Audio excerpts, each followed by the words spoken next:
morning, everyone. I'm sorry to say that I did not have one moment to prepare my talk. I don't have any reason why, but you all have the paper in your packets. So please read it at your leisure. And I would just bring up a few of the points that I made in the paper. For the last, since 1972, I have been living in the Himalayan region of India, studying first at the Tibetan Library, then at the Institute of Buddhist Dialectics. Because I am American, a Westerner, I was given special permission to study at the Institute of Buddhist Dialectics with the monks. While studying there, from about 1983, I noticed that the Tibetan nuns did not have the same opportunity as I did to study philosophy. Therefore, actually, I also noticed that a large percentage of them were illiterate, especially the ones coming from Tibet, and had not had even the basic educational opportunities. There is a tendency for nuns to join the nunnery and not to go to school, even where schools are available. And you're probably all aware that schools in Tibetan language, Tibetan medium schools in Tibet are very few. Chinese medium schools are greater in number. And in India also, the public schools therefore are in Indian languages. And many of the women who wish to become nuns would prefer not to go to the ordinary schools. They would prefer, even as young children, to go directly to the monasteries.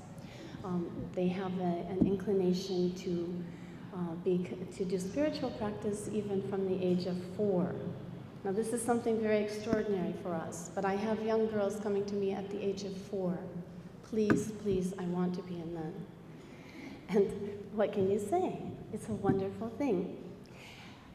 Since they don't want to go to the ordinary schools, where in the Himalayan region, you see the government schools are in either Hindi, teaching Hindi language, Indian culture, Indian history, Indian Hindu religion, or in the region of Zanskar Ladakh, where I'm also working, they're teaching Urdu language, Muslim culture, cultural history, and again, Muslim religious tenets. So the people these young girls do not have an opportunity to study their own culture in their own language. And this pointed up the importance of establishing education programs for these women in their own language, to study their own culture, to preserve their own traditions. Because the border with Tibet has been sealed due to the communist takeover of Tibet, there is a lot of economic dislocation. The wool trade between Tibet and India has been disrupted or effectively cut off. And the whole society is undergoing tremendous changes, some positive and many which are very dangerous. A very sudden influx of tourism, a very sudden influx of consumer goods, a sudden influx of foreign cultures, both Indian cultures and Western culture. And the people in these areas are extremely poor. They live at a subsistence level of agriculture. Now here I'm talking about Zanskar Ladakh and the region of Spiti in the western Indian Himalayas. The roads in these areas are blocked by snow for 9 months of the year. It means that products and people can only get into these areas for the 3 summer months.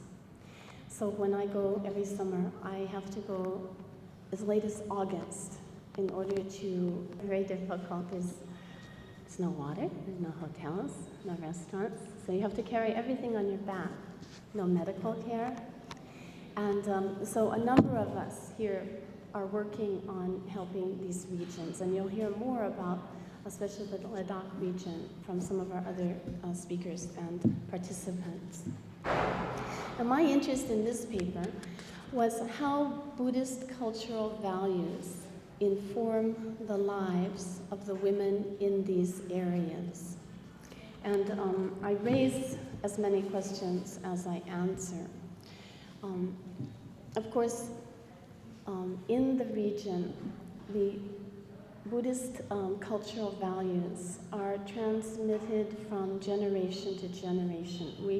Some could say we don't need big, fancy institutes to impart these values, and to say that the women have had no opportunity to learn these cultural values would be to distort the fact, because they pass naturally from generation to generation.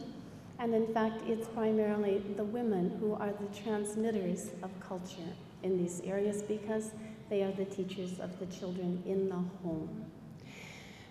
So values like understanding of karma, the law of cause and effect, is something that is intrinsic to the people in these regions. Everyone recognizes karma as the primary denominator of human actions. Even the children from a small age, everywhere you go in this region, in Zanskar, Ladakh, Spiti, Kinur, Dharamsala, the Tibetan refugee community in Dharamsala, you will see small children on the road playing. And the one will go to harm an insect, and the other little children will come around and go, "Oh, timache tikpa." They say, "Don't harm it. It's non-virtuous." And the children are only 3 years old, 4 years old, but they all know that it is harmful to kill insects or animals. So who has taught them? It's the mother, of course, and of course the father too, but primarily the mother. Therefore, literacy is not necessary for virtue. The Buddha, as far as we know, there was no written language in India at the time of the Buddha. These values are also imported orally, verbally. And so we want to value and appreciate and affirm the role that women have played in these cultures from the beginning of time. Buddhist culture is very old in these areas, probably dating to the 3rd century after Christ. And there has been Theravada Buddhism in these regions from very early on. There are cultural artifacts dating from the 4th century, 7th century, and 8th century. On the road, as you go to Zanskar, there's a 3-story Maitreya Buddha that dates from the 8th century. Magnificent. And from about this time, there was a large influx of Mahayana Buddhism. And so the people of Ladakh at present practice traditions that are very similar to Tibetan Buddhism. They, until 1959, looked to central Tibet as a cultural heartland. They would send their young men to study in the large monastic universities of Tibet. Unfortunately, because educational opportunities for women were not available in Tibet at that time, the women did not get the same opportunities. Now, personally, living for 15 years in these areas with these people, I feel that it was not a conscious effort to exclude women, but more the primacy of the male in the culture in general that led them to give precedence to the young boys in terms of education and religious training. One factor, so if you had 2 children that you could send to a monastery, and you needed some in the field but you are in the home, but you could send one to the monastery, normally you would send the son because it's considered more meritorious. But there were nuns, there have been nuns all throughout these years. Now what their level of ordination is, we are not certain, whether they took 5 precepts or 10 precepts. At the present time, they take 10 precepts of a novice nun and are accorded the status of a Shramanarika. And they are considered part of the Sangha. So what we're finding is that in the regions, the areas where the nuns are getting educated, and we have 2 schools where they have been studying for 10 years now. So 52 nuns have been studying Buddhist philosophy for 10 years.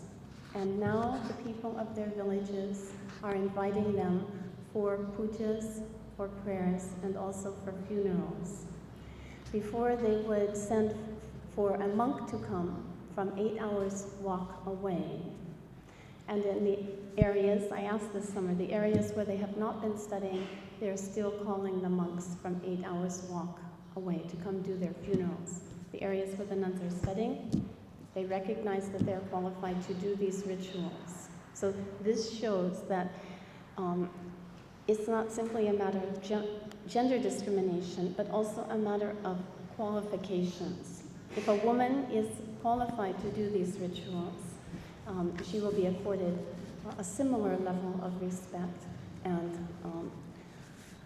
a certain amount of support. Again, in terms of material support, there is a tendency to support men's spiritual efforts over women's spiritual efforts. And this is something that we need to look at very carefully. Why?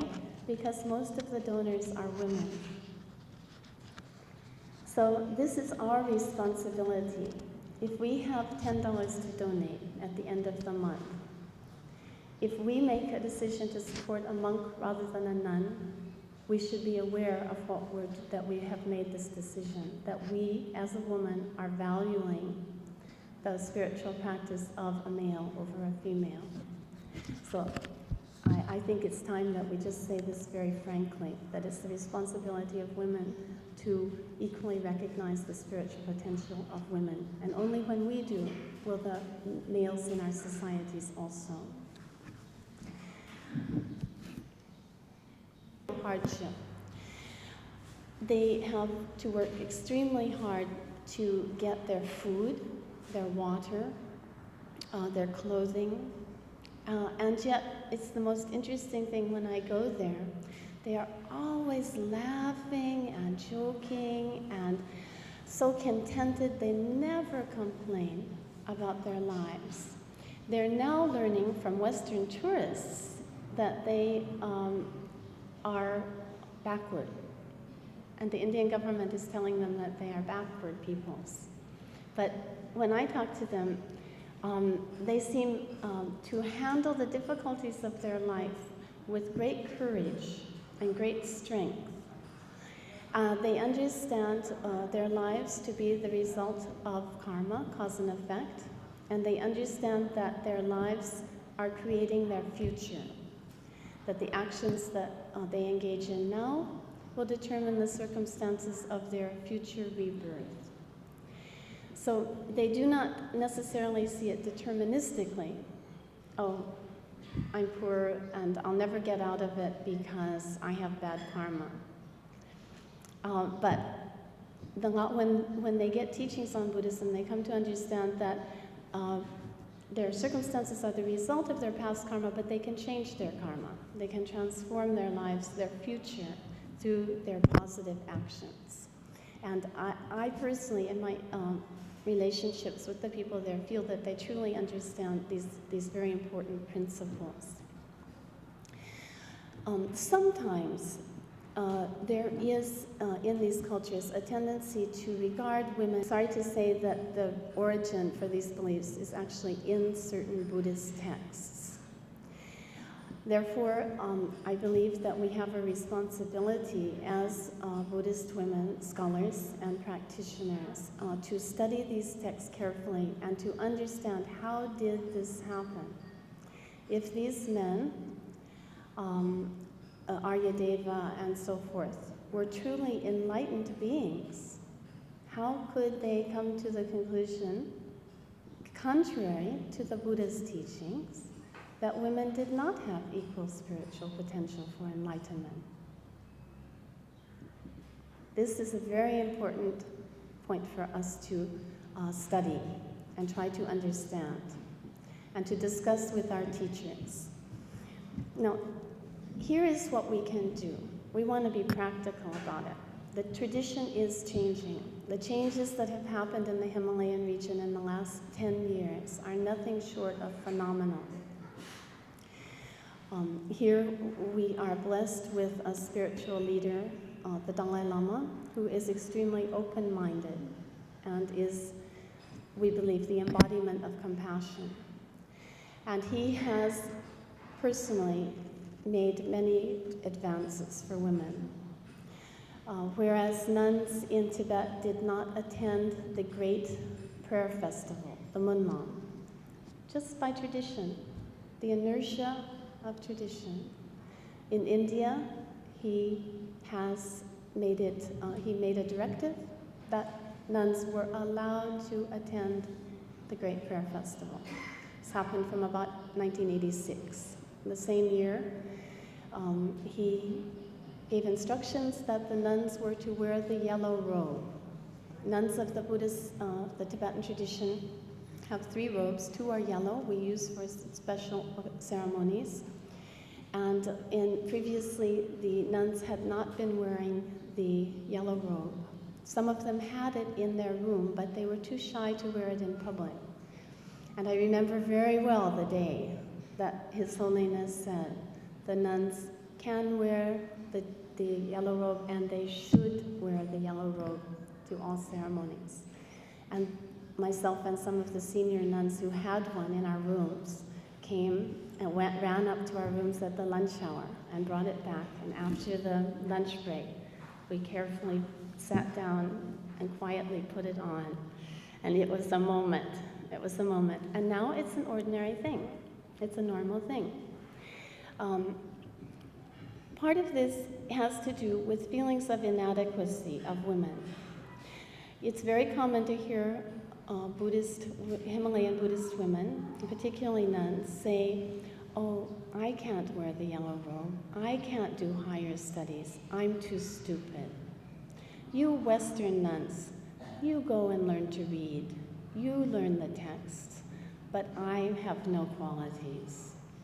So a lot of our work in the region has to do with changing women's perceptions of themselves as much, or perhaps more than, oppression from the monks, which personally we don't experience. It's just the inertia of the society.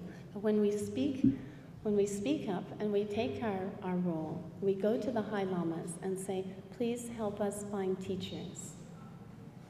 We have gone. Some of us have gone together to the highest lamas, "Please help us find teachers." We find that they do help us. So we have to know what we want, and we have to push for it quietly. In this society, it has to be carefully, quietly, systematically, persistently followed up.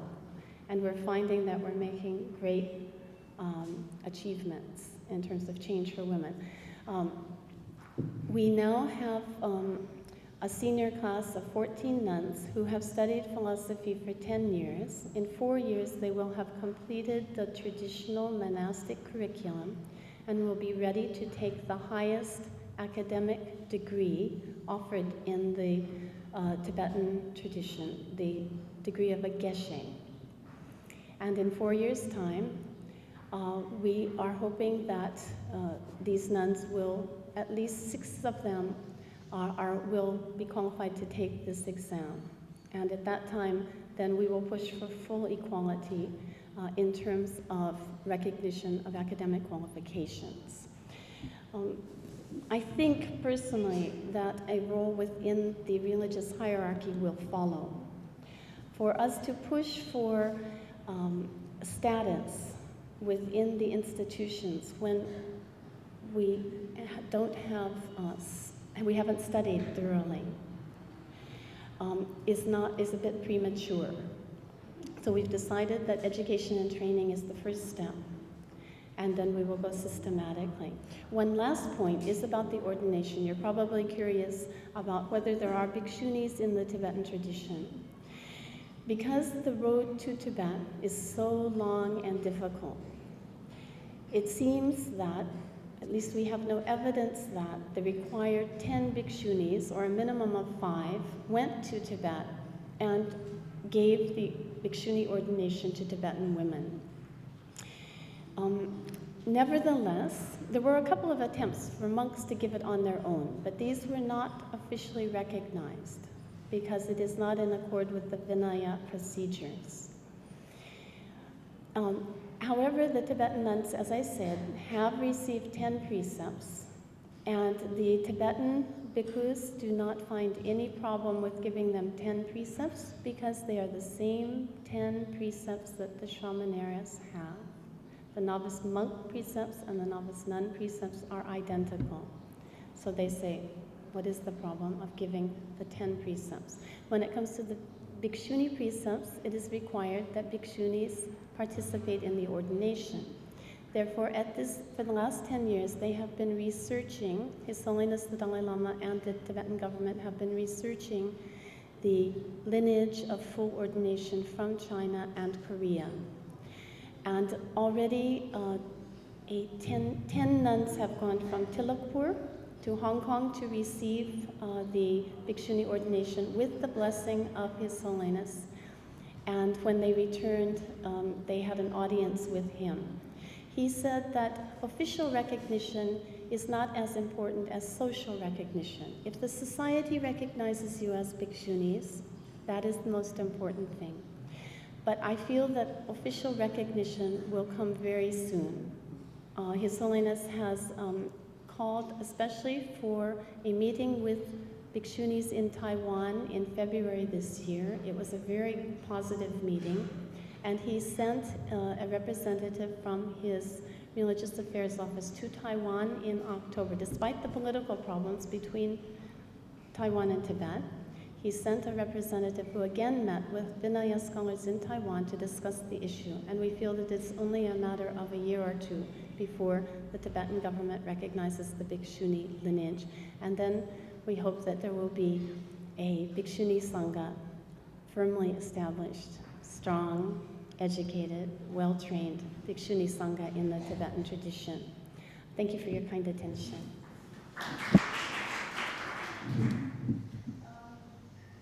Bhikshus and bhikshunis and friends. It's a great pride and privilege for me having been able to attend this conference, Sakyadhita conference. And I feel I'm very fortunate to be born as a Buddhist in a Buddhist country where Buddhism is very much alive and valued like Cambodian society.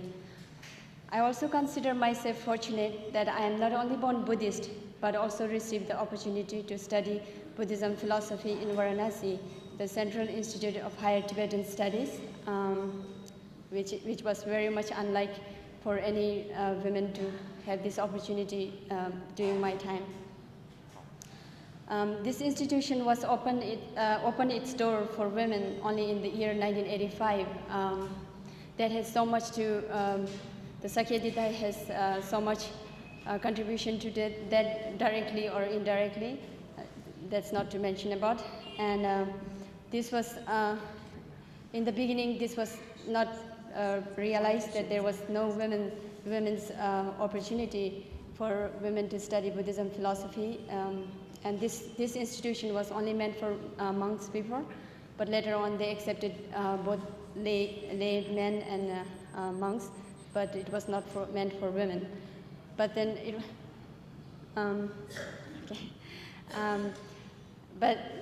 Since 1985, the Women Association in the Tibetan community, they have requested, and it came to his notice of His Holiness Dalai Lama that there is nothing like that existed for women, and it has to be given opportunity. And I was fortunate enough to go and join this institution.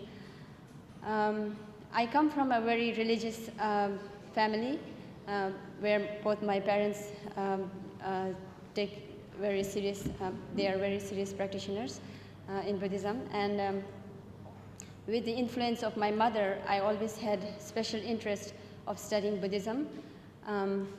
But till I was sent to school, I got my spiritual traditional education at home. My father taught me how to study Buddhism, and also to do daily prayers and what are the merits and demerits of life and so on. So since I decided to go for higher studies for Buddhism, I never realized that it was not existed for women. And so afterwards, when it was not possible for my father to give higher education at home, then I realized, and I wanted to go for further studies in Buddhism, but it wasn't possible. And when I talk about this, they thought in my community, they thought this is impossible and this doesn't exist for women at all. So however, since I had very much, I had a desire to go for Buddhist studies, I kept on asking monks who had been to school Buddhist studies in India that to look for me if there is any women's studies, women institutions open for women. And it so happened that 1985, one of the monks told me that, Buddhist monks I talked, and he told me that there is, now they have started accepting women in Varanasi, and I should go there. The day I heard this, after my high school, I was working in the Bhutan government and studies, and it wasn't easy as I thought. I went to Varanasi, so after I got there, the admission was very limited. It was not equal with the men, how many they accepted men, it was not like for women. And also, we didn't have the facilities, no hostels for women. They were just accepting few women in the beginning. When I went, I was the third batch, but first women from Bhutan. And there was only eight women, all Tibetan women. And when I went there, it was like a trial. They were just trying how it works, and there were only few women. So I was there. It was very hard for me to get admission, and I didn't speak a word of Tibetan, but I just went with my blind whatever faith or blind determination, and I stayed outside and with one of the Tibetan teachers and prepared for the examinations, and somehow I was lucky enough to get admission. So getting in there and studying, it wasn't at all easy as a laywoman trying to study Buddhism philosophy, which was not existed before. And so I joined there and studied, and still we studied outside. Like, we were provided one quarter that was built for professors. We didn't have our hostel, so we stayed there and studied, and we were always we were in the center of all the professors, like watched whether we are doing anything wrong, so that whatever the wrong is, like, so that then we are always warned, this is the trial for women, future women, to come to this institution. Otherwise, the door will be closed again, and then all of you will be sent back home. Things like that. And since we have, as Venerable Lekshe has mentioned, since we have the Asian women, especially in Tibetan tradition and Bhutanese tradition, we have the problem of being modest being always okay, whatever you do is fine, like even if it's not okay, we know it's not okay to, say like that. But then, however, we challenge it, and when I look back now, I feel, how did I make it? Like it's really hard. I cannot express in words how hard it was. So it was a good, however, it was a good opportunity, and I thank to Sakyadita for that also, because they had so much of, it was, there is an indirect, Sakyadita had made so many requests for that also, and that's how I got the opportunity to study. And the bottom line is, I would like to suggest to, to all the women that are we, especially to Asian women, that are we, for this purpose, are we ready to keep always, are we ready to accept always whatever is imposed on us, like whatever is given, whatever given or not given the chances, are we ready to accept always and stay like that, or are we always blame others for not giving the opportunity, or are we not taking the opportunity? That was the main thing. I should have left. I should have left the, someone, none who can do this, and I hope there are, but it's not recognized, and we don't know who can and who cannot. So it's very sad when we go through that, that we never, nobody realizes how it is, how much we are missing. So for this, I wish, in future, things will go better as it is, that there is so much now with help of Sakyadita and organizations like this. It's becoming more open for women, and it's very eye-opening, and I really have gratitude to Sakyadita, and thank you very much, and long live Sakyadita.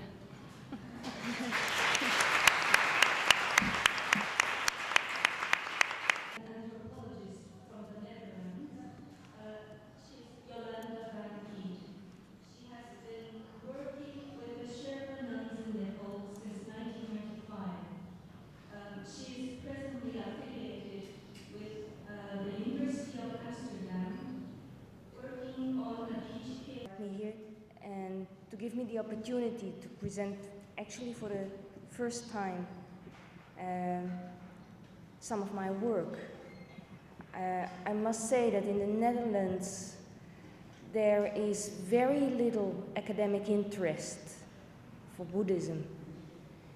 We have at the moment 3 professors, and we already know that after their retirement they won't be replaced, which is very, very sad. I hope that with the growing popularity among the Dutch people themselves, we will be able to change this going down development. I certainly will try. I'm going to read parts of my paper, skip others, but I truly hope that you will be able to find some time to read it over.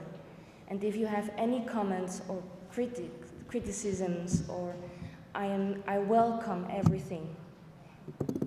Thank you. In spring 1992, I conducted preliminary research in a Tibetan Buddhist nunnery in the Nepal Himalayas. During these few months, I became friends with a young Annie of 16 years old, and she was very open-hearted and open-minded to me. I loved to have conversations with her. When I returned in April 1994, so 2 years later, for a 1-year field work, my young friend, whom I will call in this paper Dawa Chöden, she was gone, run away, as the usual denominative has it, together with another Annie, a cousin of hers. From what I remembered from our talks, I could not imagine her having left because she wanted to return to secular life, or actually had fallen in love. Neither the other nuns nor their families were willing to explain to me what had happened and where they had gone to. Both runaways were hushed up. Only 4 months later, after I had won the confidence of an Ani who lived next to what had been Dawa Chuden's cell in one of the nunnery's rows, after I had won her confidence, I got my young friend's and her cousin's address. It was a Buddhist center in Mysore. "Please do not tell anyone I gave you her address," she begged me. Dawa wrote me to ask whether I could send after her personal belongings, but write to her that that is impossible.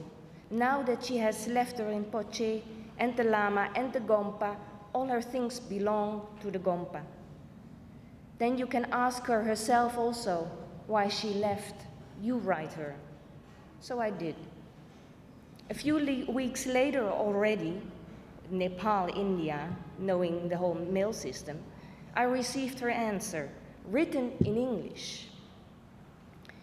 "We too decided to come down to South India because we felt so unhappy that we did not have to study. And we heard that there, in South Indian monasteries, especially of Nyingma sect, we would get nice education. So we thought that man without education is like a bird without wings. So we decided to leave Bekung and come here." I was impressed. I knew that one of Dawa Chuden's motivations to become an Ani had been the opportunity to learn and to read, and write, and to study Peja. As she was discontent with the Hindu teachers of Bekung's local school and the little support she got from her family, I knew that she had been very disappointed, once being an Ani, about the educational opportunities Bigu Gompa and its Kempu could offer. But I had not recognized her urge to learn that strong that she was willing to leave without permission of her Rinpoche, and thus to break with the lineage she adhered to, with her lamas, her fellow nuns, and her family. At the end of my extended fieldwork in March 95, Bhikkhu Gompa's Kempu invited me for a farewell dinner in Kathmandu. At this occasion, he confided to me that 3 other Anis had left for Mysore. Other Anis had told him they suddenly disappeared during a Monlam ceremony in Lumbini. But a few days ago, he received a letter from them stating they had followed Dawa Chuden's example. Among them, Dawa Chuden's former neighbor who had given me their address. I couldn't be surprised anymore. My young friend's letter had inspired me to focus my research upon the importance of knowledge, religious and secular, in this particular community. Knowledge turned out to be a major theme in the Gompa's history, and as it is probably in the history of any other monastic community. Problems surrounding educational opportunities and spiritual guidance had caused already several upheavals in its past. It has been interesting for me as an anthropologist to discover as much ins and outs of these events. The recent developments, however, worried me because the nun's sense of self-respect was shattered, because I felt responsible in a way, because I had and have my one soul in that large thing that is flooding our world, globalization. In 1951, after the fall of the Rana regime, Nepal opened up for the rest of the world. In 1959, with the Dalai Lama going into exile, the Tibetan diaspora began. During the late 1960s and early 1970s, young people from the West started to head for the East in search for religious alternatives and philosophies which could compensate or substitute the destructive tendencies they experienced in their own world.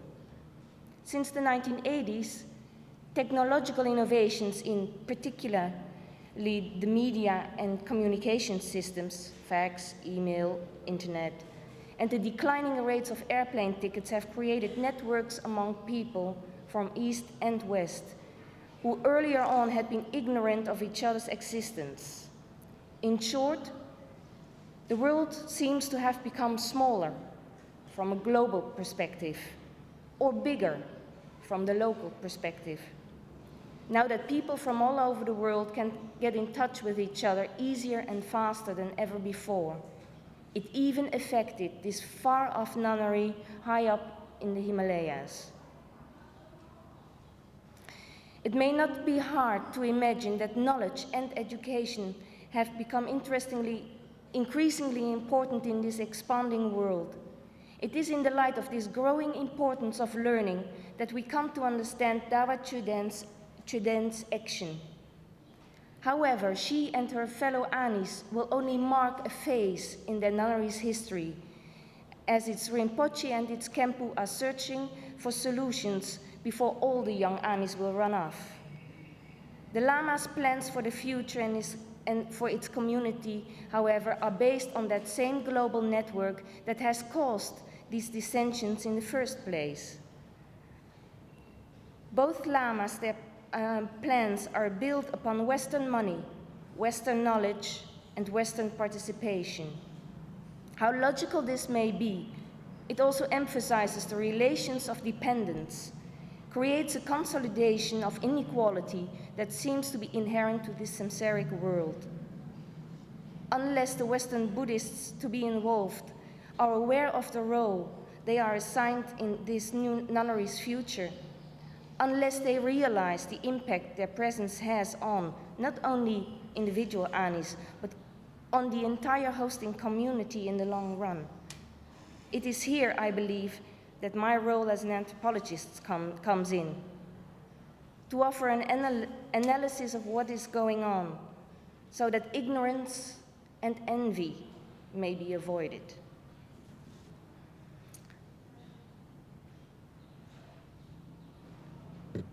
In order to comprehend the importance of knowledge in the history of Bikung Gompa, one more distinction has to be made. The distinction concerns knowledge itself, namely in a process of spiritual development, either through meditation or through study.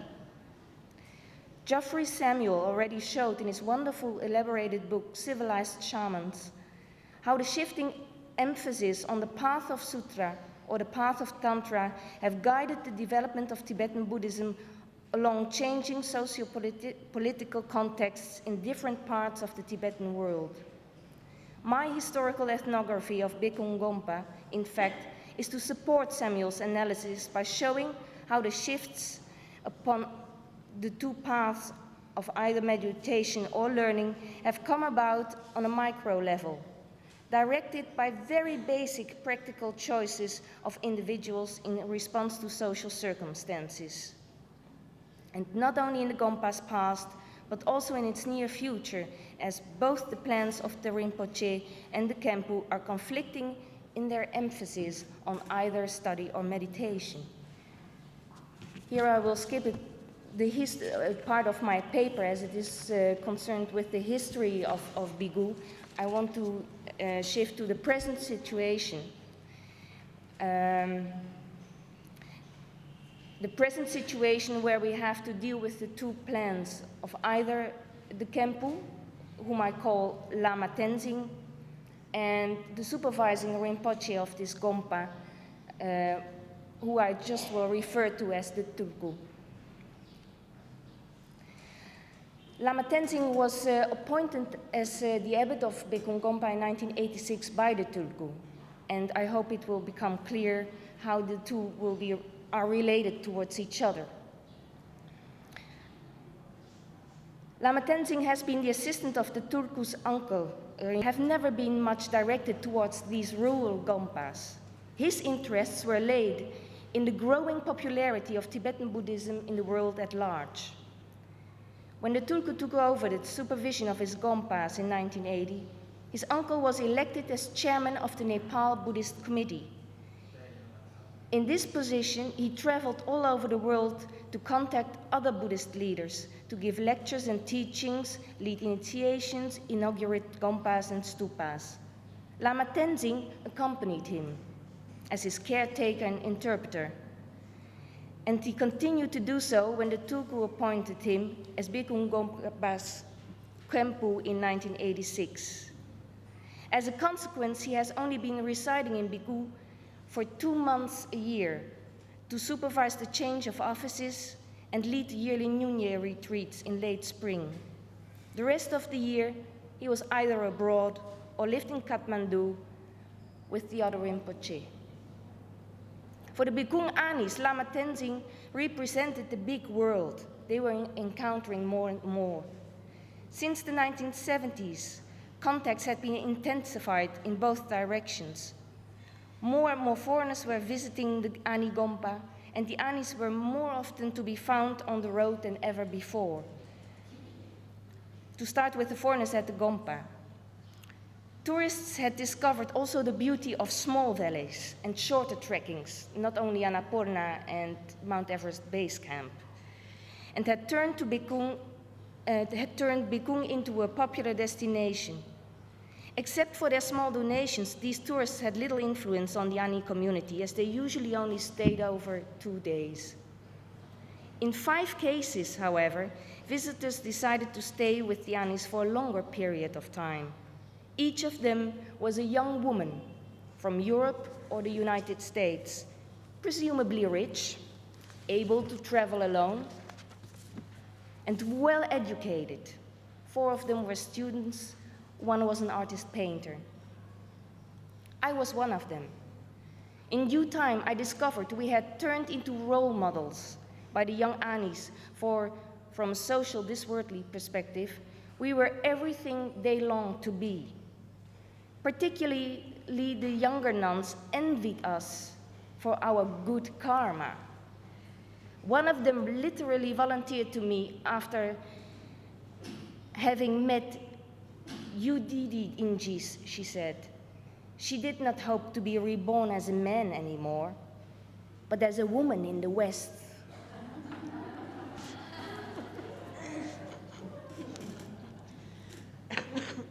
She also mentioned, well, it didn't matter whether it was Singapore